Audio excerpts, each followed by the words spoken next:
का दिन यहोवा ने बनाया है, हम इसमें आनंदित हो।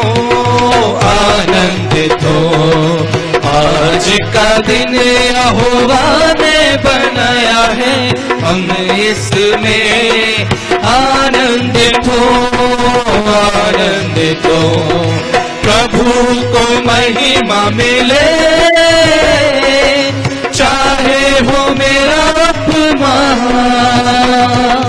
प्रभु को महिमा मिले, चाहे हो मेरा अपमान। वो बढ़े मैं घटूं, रहे इसी का ध्यान। वो बढ़े मैं घटूं,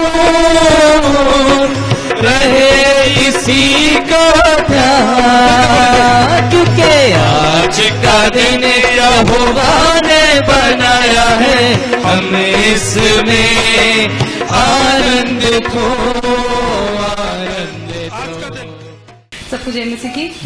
प्रभु ने हमारे जीवन में बहुत सारे काम किए हैं।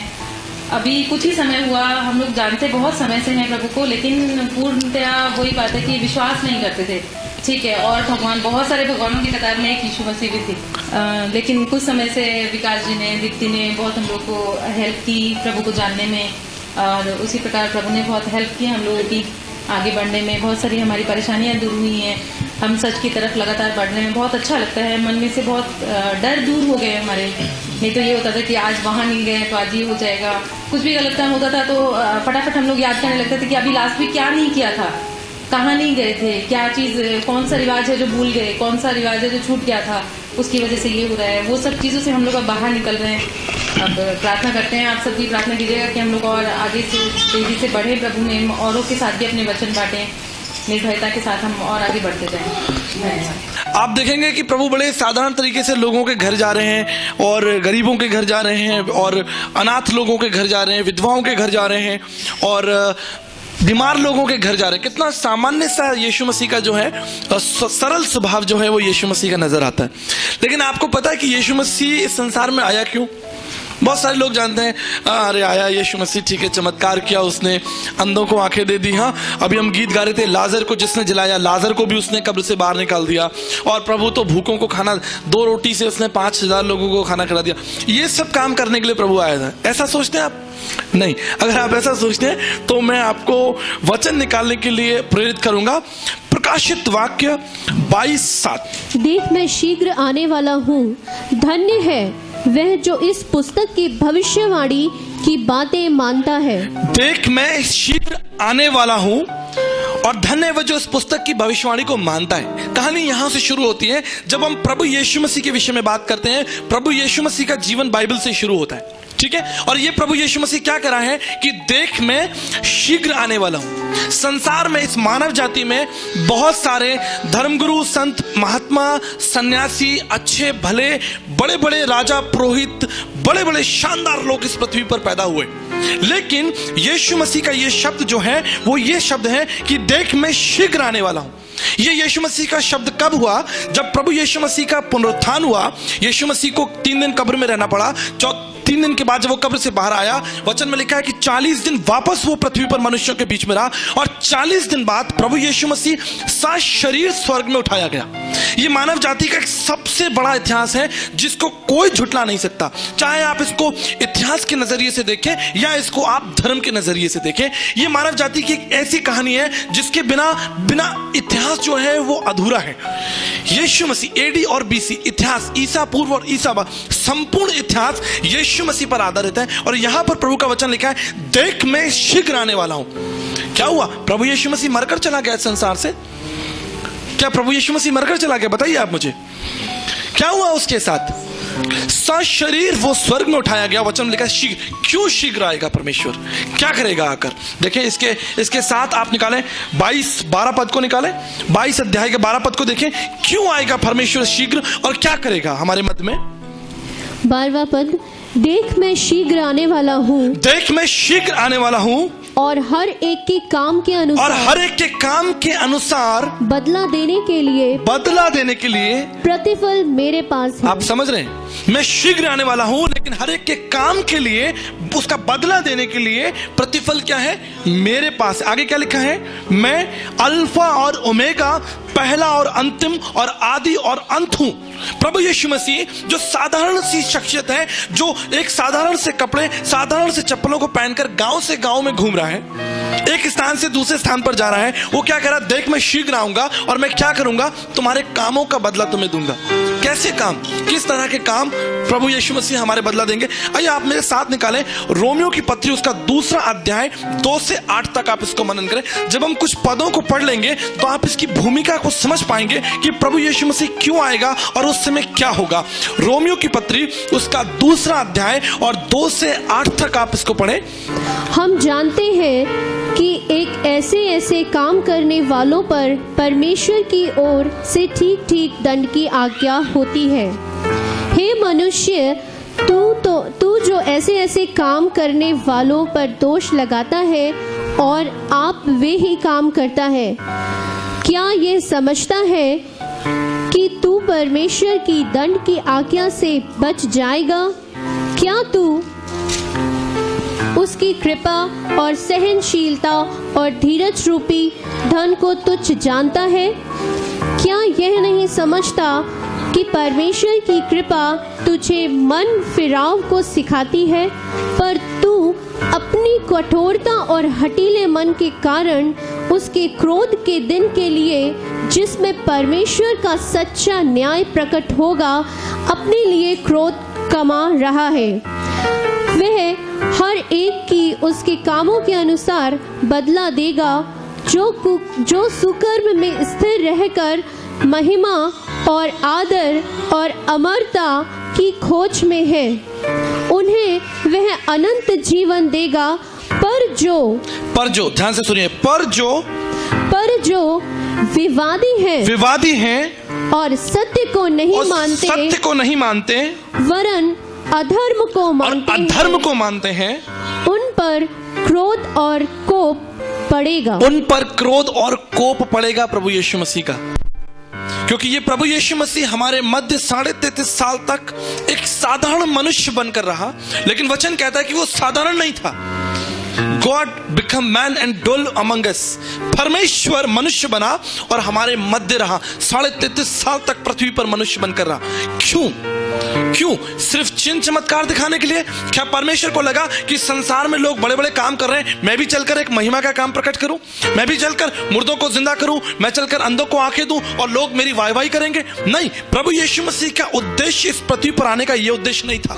लेकिन प्रभु यीशु मसीह का उद्देश्य था, वचन में लिखा है कि वो तुम्हारे अपराधों के लिए घायल किया गया और तुम्हारे अपराधों के लिए उस पर ताड़ना पड़ी। इसलिए हमने वचन में पढ़ा कि परमेश्वर हमारा न्याय करेगा। जब न्याय शब्द आपके कानों में आता है तो आप डरने लगते हैं, क्योंकि आप और मैं क्या करते हैं? पाप करते हैं। आप में पाप करते हैं। आपको याद है, आज से लगभग 10 साल पहले या 12 साल पहले एक व्यक्ति था जिसका नाम था धनंजय। कलकत्ता में उसको फांसी दी गई थी। आपको पता है, उसने एक बच्ची के साथ गलत हरकत की थी। अगर आप जाकर उस चीज को, उस घटना को ध्यान करें, आज से 12-14 साल पुरानी घटना है। Session court, high court, supreme court, लेकिन कोई भी उसको बचा नहीं सका। उसके परिवार वाले उसको बचाने के लिए राष्ट्रपति, प्रधानमंत्री सब जगहों पर पहुंचे, लेकिन क्या हुआ? अंततः न्याय प्रकट हो गया और उस व्यक्ति को दंड दिया गया और वो दंड था मृत्यु दंड। इसी भारत में मृत्यु दंड दिया गया एक व्यक्ति को। प्रियो, ये मनुष्यों का न्याय है। मनुष्य न्याय के प्रति प्रेमी है। अगर आपके साथ कुछ गलत होता है तो आप चाहते हैं कि आपके साथ न्याय किया जाए। आपके साथ अगर कोई पड़ोसी या आपका कोई मित्र या आपका कोई जानकार कुछ गलत कर दे तो आप भयभीत हो जाते हैं। आप चाहते हैं कि मेरे साथ अन्याय हुआ है, मेरे साथ न्याय होना चाहिए।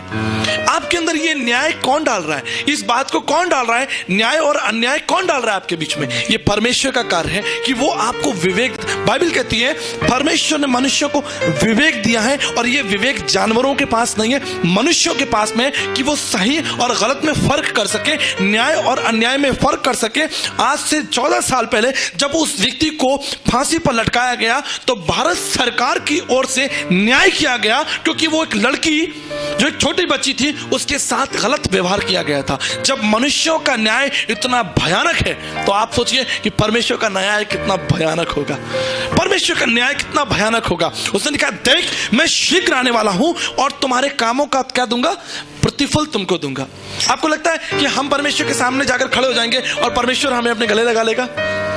वो हमारे कामों का न्याय करेगा। क्या आप बच पाएंगे? क्या मैं उसके न्याय से बच पाऊंगा? क्या मैं उसको धोखा दे पाऊंगा? क्या मैं कह पाऊंगा कि प्रभु नहीं, मैंने इस पृथ्वी पर सब अच्छा किया है, देखो मेरे पास एक लिस्ट है और ये सब मेरे भलाई कामों के एक लिस्ट में आपके लिए लेकर आया हूं। परमेश्वर कहेगा, मैं तुझे जानता हूं, मैं तेरे मन की गतिविधियों को जानता हूं, इसलिए मैं क्या करूंगा, न्याय करूंगा, मैं न्याय करूंगा। मेरे साथ आप और वचन को निकालें, आप निकालें इब्रानियों 10:31 पढ़ें। जीवते परमेश्वर, ध्यान रखिएगा, जीवते परमेश्वर के हाथों में पड़ना भयानक बात है। जीवते परमेश्वर के हाथों में पड़ना भयानक बात है। हमने देखा जब चोर चोरी कर रहा हो और अचानक सायरन बज जाए पुलिस का, तो क्या होगा, वहां से भाग जाएगा। उसके मन में एक भय पैदा होगा। क्यों उसके मन में एक भय पैदा होगा? क्योंकि वो गलत कर रहा है, इसलिए उसके मन में एक भय पैदा होगा और वो वहां से भाग जाएगा। वचन में लिखा है, हम कहां भागेंगे, हम परमेश्वर से कहां भागेंगे? दाऊद कहता है कि प्रभु अगर मैं पाताल में जाकर भी छिप जाऊं तो मैं तेरे क्रोध से छिप नहीं सकता। अगर मैं गहरी नदियों में जाकर छुप जाऊं तो भी मैं तेरे क्रोध से बच नहीं सकता। अगर मैं गुफाओं में भी जाकर छिप जाऊं तो मैं तेरे न्याय से छिप नहीं सकता। यह है दाऊद का वचन। कहां छिपेंगे हम कहां छिपेंगे? लेकिन क्यों आया यीशु मसीह संसार में? परमेश्वर के वचन में लिखा है कि यीशु मसीह इसलिए नहीं आया कि वो आकर हम पर दंड की आज्ञा दे कि तुम गलती करते हो और तुम नरक में जाओगे। यीशु मसीह का कथन ये नहीं है। लेकिन उसने क्या किया? उसने हमारे अपराधों के लिए क्या लिखा है वचन में? क्रूस पर जान दी, कोड़े खाए, रक्त बहाया, और ये बहुत महत्वपूर्ण, उसके ऊपर थूका गया। वचन में लिखा है थूका गया। यूहन्ना 1:29 में लिखा है, देखो वो जगत का मेमना है जो जगत के पापों को उठा ले जाता है। आपको याद है पुराने समय में अगर आप इतिहास पढ़ेंगे, इतिहास के अनुसार भारतीय संस्कृति में या और प्राचीन संस्कृतियों में लोग अपने पापों के लिए बलिदान देते थे। आपको मालूम है, बलिदान देते थे और वो एक जानवर लेके जाते थे, और अपने जीवन और अपने परिवार के पापों के पश्चाताप के लिए उस जानवर के सर पर पुरोहित के सामने हाथ रखते थे, उसके सर पर हाथ रखते थे और कहते थे कि मैंने जो पाप किए हैं वो पाप मैं इसके ऊपर ढालता हूं और इसका सेक्रीफाइस, वो जो पुरोहित होता था उसका सेक्रीफाइस करता था। और वो निर्दोष मेमना, अगर आप इसकी और गहराई में स्टडी करेंगे तो जो व्यक्ति होता था, जो परिवार का मुखिया होता था, वो उस मेमने की आंखों में आंखें डालकर उसके सर पर हाथ रखकर बोलता था कि मैं अपने पापों को क्या करता हूं, तेरे ऊपर डालता हूं। और जो पुरोहित होता था वो उस मेमने का यज्ञ करता था, बलिदान करता था। इस बलिदान के विषय में बाइबल भी बोलती है। और अगर आप भारतीय दर्शन के ऋग्वेद को पढ़ेंगे, ऋग्वेद का पहला मंत्र ही है पुरोहित यज्ञस्य, पशु ही यज्ञ है। शतपथ ब्राह्मण के अनुसार लिखा हुआ है, अमेद्यो वो पुरुषोत्त अनत्र वदंती। इसका मतलब है कि परमेश्वर के न्याय को पूरा करने के लिए एक विधि थी, परमेश्वर के न्याय को पूरा करने की एक विधि थी, और वो विधि क्या थी? बलिदान। आधुनिक युग में लोगों ने उस बलिदान को मिठाई और फल फूलों से समझौता कर लिया। लेकिन अगर आप इतिहास की पन्नों में झांक कर देखेंगे, उस समय मिठाई और फल फूल नहीं हुआ करते थे। उस समय जानवरों की बलि दी जाती थी अपने पापों के लिए। हमने पाप किया है और हमारे बदले क्या होगा? ये मेमना जो है बलिदान किया जाएगा। लेकिन आधुनिक युग में मानव अधिकार आ गया है और कई जगहों पर जानवरों को आजकल बचाने की देखते हैं हम योजनाएं हैं, सरकारी योजनाएं हैं, इसलिए आधुनिक समय में हम फल और मिठाइयों को उन स्थानों पर देखते हैं। लेकिन ये परंपरा वही है, ये परंपरा वही है कि हम हम बलिदान करते हैं प्रभु कि हमारे पापों के लिए आप ये बलिदान ग्रहण करो। लेकिन प्रभु के वचन में लिखा है, मैं तुम्हारे बलिदान से क्या करता हूं? घृणा करता हूं। मैंने आपको बताया था ना, प्रभु हमारे बलिदान से क्या करता है? घृणा। उसका एक कारण है, उसका एक कारण है क्योंकि बलिदान हम ऊपरी तौर पर कर रहे हैं, हमारे मन में कोई परिवर्तन नहीं हो रहा है, मन में कोई परिवर्तन नहीं हो रहा है, और हम साल में एक बार, साल में 2 बार या 6 महीने में एक बार जाकर हम बलिदान कर रहे हैं कि प्रभु ये हम आपके क्रोध से बचना चाहते हैं। लेकिन प्रभु का वचन कहता है, देखो यीशु कौन है? जगत का मेमना है जो जगत के पापों को उठा लिया जाता है। हमारे लिए प्रभु यीशु मसीह ने क्रूस पर खून बहाया। वो बलिदान जो एक शैडो थी, उस बलिदान को प्रभु ने हमारे लिए क्रूस पर आज से 2014 वर्ष पूर्व कर दिया। अगर आप मेरे लिए एक वचन निकालें, अब बड़ी इंटरेस्टिंग कहानी मैं आपको सुनाता हूं। प्रभु यीशु मसीह जब इस संसार में था, वचन में लिखा है उसने कोई गुनाह नहीं किया, कोई पाप नहीं किया, वो पाप रहित था। लेकिन कैसे पता चलेगा कि यीशु मसीह पाप रहित था? यीशु मसीह को क्रूस पर किसने लटकाया? आपको याद है? किसने लटकाया यीशु मसीह को क्रूस पर? रोमन सरकार ने, रोमन एम्पायर ने प्रभु यीशु मसीह को क्रूस पर लटकाया। लेकिन देखिए जज का फैसला देखिए आप, यूहन्ना 18:38, जब किसी व्यक्ति को सजाए मौत दी जाती है, आप मेरी बात ध्यान से सुनिएगा, अगर किसी व्यक्ति को सजाए मौत दी जाती है तो उसका अपराध जो जज होता है वो उसको क्या करता है? सुनाता है कि तुम्हारा ये अपराध है, इसलिए तुमको इस अपराध के लिए क्या होती है? सजा देती है। लेकिन देखिए प्रभु यीशु मसीह के जीवन में देखिए, जो वहां पर जज है तो वो यूहन्ना 18:38 में यीशु मसीह के लिए क्या बोलता है? पिलातुस ने उससे कहा, पिलातुस ने कहा, सत्य क्या है? सत्य क्या है? ये कहकर वो फिर यहूदियों के पास निकल गया और उनसे कहा, मैं तो उसमें कुछ दोष नहीं पाता। पिलातुस उस स्थान का राजा है, अधिकारी है, सत्ता उसके पास में है, और जो यहूदी लोग हैं वो प्रभु यीशु मसीह को पकड़ कर लेकर आए हैं कि ये जो अपने आप को प्रभु कहता है, अपने आप को परमेश्वर कहता है, और ये काम जो ऐसे ऐसे काम करता है, ये पृथ्वी पर कोई मनुष्य नहीं कर सकता, क्योंकि उनकी धार्मिक सत्ताएं, राजनीतिक सत्ताएं हिल गई थी। इसलिए वो प्रभु यीशु मसीह को मारने के लिए एक झूठा आरोप बनाकर प्रभु यीशु मसीह को लेकर आए। लेकिन देखिए क्या हुआ, पिलातुस ने क्या कहा? पिलातुस ने यहूदियों से कहा कि मैं इसमें कोई दोष नहीं पाता। एक ऐसा मानव जाति के इतिहास में एक ऐसा घटना जहां पर जजमेंट ये दिया जा रहा है कि इस व्यक्ति में कोई दोष नहीं है, फिर भी उसको क्रूस पर चढ़ाया गया। देखिए आप देखिए यूहन्ना 8:45-46 में यीशु मसीह अपने विषय में क्या कहता है? यूहन्ना 8:45-46 में क्या कहते हैं? वचन में परंतु मैं जो सच बोलता हूँ, मैं जो सच बोलता हूं, प्रभु कहते हैं, इसीलिए तुम मेरा विश्वास नहीं करते। मैं सत्य बोल रहा हूं इसलिए तुम मेरा विश्वास नहीं करते। अगर मैं भी तुम्हारी समान झूठ और मक्कारी करता तो मैं भी तुम में एक होता और तुम मुझसे बहुत प्यार करते। लेकिन चूंकि मैं सत्य बोलता हूं तुम मेरा अनादर करते हो। विश्वास नहीं कर। तुम में से कौन मुझे पापी ठहराता है? तुम में से 5000 लोगों की भीड़ में प्रभु यीशु मसीह लोग बोलता है, तुम में से कौन मुझे दोषी ठहरा सकता है? कौन है जो तुम में से मुझे दोषी ठहरा सकता है? प्रभु यीशु मसीह का एक चेला था, आपको उसका नाम याद है? यहूदा इस्करियोती। प्रभु यीशु मसीह के 12 चेलों में से एक चेला था जिसका नाम था यहूदा इस्करियोती। मत्ती 27:4 देखिए, वो चेला 3 साल तक, ध्यान से सुनिए, 3 साल तक वो चेला प्रभु यीशु मसीह के साथ साथ चलता था। जहां प्रभु यीशु मसीह जाता था यहूदा उनके साथ साथ चलता था। वचन में लिखा है यहूदा के सामने परमेश्वर ने बड़े बड़े चमत्कार किए। यहूदा के सामने परमेश्वर ने लाजर को जिलाया। यहूदा के सामने परमेश्वर ने अचंभित काम किए। याईर की बेटी जो मर गई थी उसके घर जाकर यहूदा के सामने परमेश्वर ने वहां पर उसको जिलाया। सारे चमत्कार जो इस वचन में लिखे हैं वो यहूदा के सामने हुए, क्योंकि यहूदा जो इस्करियोती था वो प्रभु यीशु मसीह के 12 चेलों में से एक चेला था। लेकिन जानते क्या हुआ? मत्ती 27:4 के अनुसार उसने क्या किया? और कहा, मैं निर्दोष को घात के लिए पकड़वा कर पाप किया है। 30 चांदी के सिक्कों के लिए, कितने सिक्कों के लिए? केवल 30 चांदी के सिक्कों के लिए उसने प्रभु यीशु मसीह को रोमन सरकार के हाथों में सौंप दिया, लालच के लिए।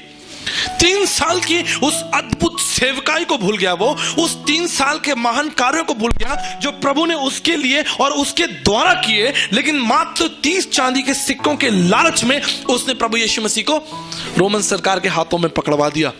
और क्या कहा अंत में, क्या कहा उसने कि मैंने निर्दोष को, उसका विवेक उससे बात करने लगा। वचन में लिखा है उसका विवेक उसको छोड़ने लगा। उसने कहा कि मैंने निर्दोष को, जब सरकार उसको पकड़ कर ले गए, लिखा है वचन में यहूदा रोया, तब उसके उसका विवेक जागा और लिखा है मैंने निर्दोष को घात करने के लिए पकड़वा कर क्या किया है, पाप किया है, हमने पाप किया है। अब बात यही आ जाती है कि ये प्रभु यीशु मसीह जो हमारे बीच में है, हमारे बीच में मध्य में है, वो क्रूस पर क्यों लटकाया गया। वचन में लिखा है रोमियो 6:23 में, सुन लीजिए ध्यान से, क्योंकि पाप की मजदूरी मृत्यु है। पाप की मजदूरी क्या है? मृत्यु है। और हम सब ने पाप किया है। कोई ऐसा व्यक्ति है जो कहते मैंने पाप नहीं किया? कोई नहीं कह सकता। मन से, वचन से, कर्म से हम हर व्यक्ति जो है वो पापी है। भारतीय दर्शन शास्त्र में पापम पापात्मा पाप कर्मा पाप समा त्राहिमाम पुंडरक्षाम सर्व पाप हरे हरे, ब्राह्मण वैष्णव प्रार्थना मंत्र, ये पहला प्रार्थना मंत्र यही है कि प्रभु मैंने क्या किया है, पाप किया। अब मुझे आप एक बात बताइए, अगर आप में पाप कर रहे हैं तो जब हम परमेश्वर के सामने, न्याय सिंहासन के सामने खड़े होंगे, हम कैसे बचेंगे? कोई रास्ता है उसके लिए? क्योंकि जो आप फूल मिठाई फल फूल चढ़ा रहे थे वो तो पृथ्वी पे चढ़ा रहे थे, अब आप स्वर्ग में पहुंच गए, वहां आपको फल फूल तो मिलेगा नहीं। क्या करेंगे आप? क्या चढ़ाएंगे वहां पर? क्या देंगे प्रभु को? प्रभु कहता है मैं तेरे हाथों की सेवा ग्रहण नहीं करता। बहुत कंफ्यूजन हो जाएगा। परमेश्वर के वचन में लिखा है जीवित परमेश्वर के हाथों में पड़ना क्या है? भयानक है। जीवित परमेश्वर के हाथों में पड़ना बहुत भयानक है। उस समय परमेश्वर आपका न्याय करेगा, क्योंकि परमेश्वर न्याय करता परमेश्वर है। ये मत सोचिए कि परमेश्वर सिर्फ दया देने वाला परमेश्वर है, प्रॉमिस को पूरा करने वाला परमेश्वर है, भले भले कामों को करने वाला परमेश्वर है, मेरी बीमारी को दूर करने वाला परमेश्वर है। लेकिन वचन में लिखा है, यीशु ने क्या कहा? मैं तुम्हारे हर एक काम का क्या करूंगा? प्रतिफल, बदला तुमको दूंगा। हर एक काम का तुमको बदला दूंगा। परमेश्वर आपके कामों का न्याय करेगा, याद रखिएगा। परमेश्वर आपके सब कामों का न्याय करेगा। क्यों? क्योंकि उसने आपके लिए लहू बहाया। आप लहू से खरीदे गए लोग हैं। प्रकाशित वाक्य उसका 22 अध्याय निकाले, 12 पद से 15 पद तक ध्यान से सुनिए। ये कौन कौन से काम हैं जिनका न्याय परमेश्वर करेगा? देख मैं शीघ्र आने वाला हूँ और हर एक के काम के अनुसार बदला देने के लिए प्रतिफल मेरे पास है। मैं अल्फा और ओमेगा, पहला और अंतिम, आदि और अंत हूँ। धन्य वे हैं जो अपने वस्त्र धो लेते हैं, क्योंकि उन्हें जीवन के वृक्ष, धन्य है वो जो अपने वस्त्रों को धो लेते हैं, क्योंकि उनको जीवन के वृक्ष के पास आने का अधिकार मिलेगा। और वे फाटकों से होकर नगर में प्रवेश करेंगे। पर कुत्ते और टोहने और व्यभिचारी और हत्यारे और मूर्ति पूजक और हर एक झूठ का चाहने वाला और गढ़ने वाला बाहर रहेगा। हर एक व्यक्ति जब परमेश्वर न्याय करेगा, ध्यान रखिएगा, you can not compromise with god's standard. आप परमेश्वर के न्याय को अपनी इच्छा से बदल नहीं सकते। इस गॉड सेटिंग्स, परमेश्वर ने अपने न्याय को स्थिर किया है। परमेश्वर ने अपने भवन में प्रवेश करने के लिए एक नियम बनाया है।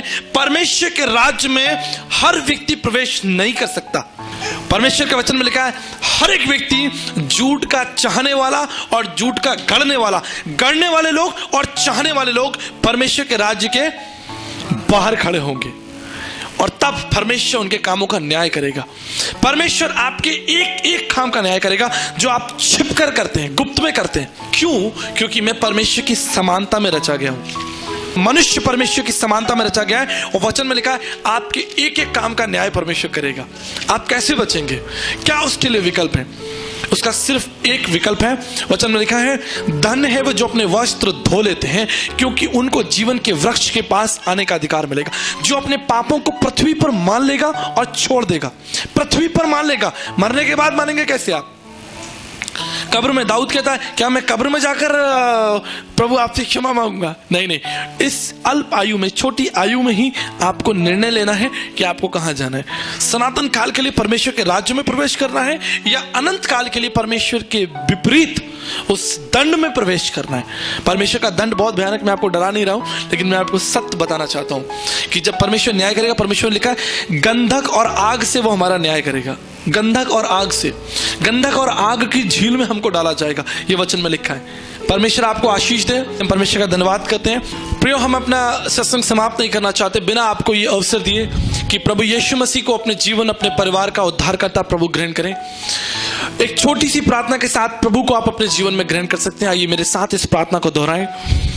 प्रभु यीशु, मैं आपके महान प्रेम और बलिदान के लिए आपका धन्यवाद करता हूँ। मैं आपके प्रेम और बलिदान के लिए आपका धन्यवाद करता हूँ। अपनी प्रतिज्ञा के अनुसार मेरे जीवन में आए, अपनी प्रतिज्ञा के अनुसार मेरे जीवन में आए, मेरी सहायता करें, मेरी सहायता करें और अपने पुत्र और पुत्री होने का अधिकार दें। और अपने पुत्र और पुत्री होने का अधिकार दें। इस प्रार्थना को यीशु के नाम से मांगते हैं। प्रार्थना को यीशु के नाम से मांगते हैं। आमीन। आमीन।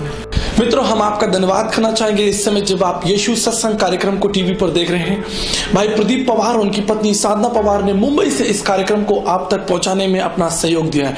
हम उनके परिवार के लिए धन्यवाद करते हैं। उनकी बेटी प्रीति और उनके बेटे विश्वास के लिए प्रार्थना करते हैं कि इस परिवार पर प्रभु की आशीष हो।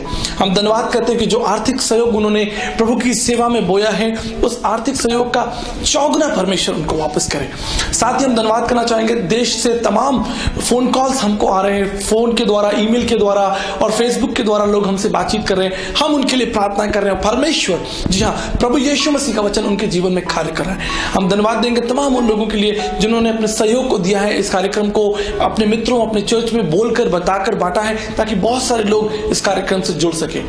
आइए हम प्रार्थना करें तमाम उन लोगों के लिए जो इस वक्त बीमार हैं, टीवी पर हमारे कार्यक्रम को देख रहे हैं, बीमार हैं, दुखी हैं, परेशान हैं, चिंता में हैं, हर प्रकार की आशा रहित जीवन में वो जी रहे हैं। कल क्या होगा? जी हाँ, प्रभु का वचन कहता है, मैं तेरा परमेश्वर हूं, मैं तुझे दृढ़ करूंगा, मैं तुझे संभालूंगा। आइए हम प्रभु यीशु मसीह के नाम से इन बातों के लिए प्रार्थना करते हैं। प्रभु जी, मैं आपका धन्यवाद करता हूं भाई प्रदीप के लिए, उनकी पत्नी साधना, उनकी बेटी प्रीति और उनके बेटे विश्वास के लिए। पिता, उन्होंने अपने सहयोग को दिया ताकि ये यीशु सत्संग कार्यक्रम पूरे देश में प्रसारण किया जाए। पिता परमेश्वर, जो उन्होंने बोया है वो फलवंत हो। प्रभु जी, उस परिवार पर तेरी आशीष हो, उनके काम पर तेरी आशीष हो। पिता परमेश्वर, उनके आने जाने में तेरी आशीष चाहते हैं। पिता परमेश्वर, उनके बच्चों पर तेरी आशीष चाहते हैं। पिता, उस परिवार को आप संभाले और अपनी सेवा और अपनी महिमा के लिए इस्तेमाल करें। उस परिवार में आपकी शांति हो प्रभु जी, उस परिवार के द्वारा आपके राज्य की स्थापना भारत देश में की जाए। हम आपका धन्यवाद करते हैं। तमाम उन दर्शकों के लिए प्रार्थना करते हैं प्रभु जी जो इस समय टीवी पर इस कार्यक्रम को देख रहे हैं प्रभु जी, और दुखी है प्रभु जी, निराशा में है, कमजोरी में है। पिता परमेश्वर, लड़ाई झगड़ा है। पिता परमेश्वर, पति पत्नी के बीच मनमुटाव है प्रभु जी, बच्चों के साथ संबंध टूट चुके हैं प्रभु जी, हमारे रिश्तेदारों के साथ संबंध टूट गए, समाज में प्रभु जी हमें हर प्रकार का दुख और चिंता घेर लिया प्रभु जी। हम आपसे प्रार्थना करते हैं प्रभु जी, तमाम उन लोगों के लिए जो शराब और नशे में जकड़े हैं। पिता परमेश्वर, उन लोगों के जीवन पे तेरी आशीष हो प्रभु जी, तेरी छंगाई हो, तेरे नाम से छुटकारा हो, यीशु मसीह के नाम से छुटकारा हो। हम प्रार्थना करते हैं प्रभु जी तमाम उन दर्शकों के लिए जिन्होंने विश्वास के साथ फोन किया प्रभु जी, आपने उनकी प्रार्थना को उत्तर दिया। हम धन्यवाद करते हैं, आपकी आशीष चाहते हैं। इस कार्यक्रम के द्वारा पूरा देश आशीषित हो प्रभु जी, इस कार्यक्रम के द्वारा तमाम लोगों को जोड़ने में प्रभु जी आपने जो हमें सहायता की, हम आपका धन्यवाद करते हैं प्रभु जी। इस प्रार्थना को यीशु मसीह के नाम से मांगते हैं, आमीन। मित्रों, हम धन्यवाद करते हैं एक बार फिर से। हम जानते हैं प्रभु यीशु मसीह का वचन इस देश की सबसे प्राथमिक आवश्यकता है, इसलिए मिलकर हमको इस वचन को पूरे देश में बांटना है। हम धन्यवाद करते हैं तमाम उन दर्शकों का जो यीशु सत्संग कार्यक्रम से जुड़े हैं, आगे जुड़े रहें, और आप अपनी कलीसिया में अपने मित्रों को, अपने सहयोगियों को यीशु सत्संग कार्यक्रम के विषय में बताएं, प्रार्थना करें। जी हाँ, एक दिन मित्रों, एक दिन हमारा देश, भारत देश, प्रभु यीशु मसीह का देश कहलाए। जय यीशु, जय भारत। प्रभु आपको आशीष दे। God bless.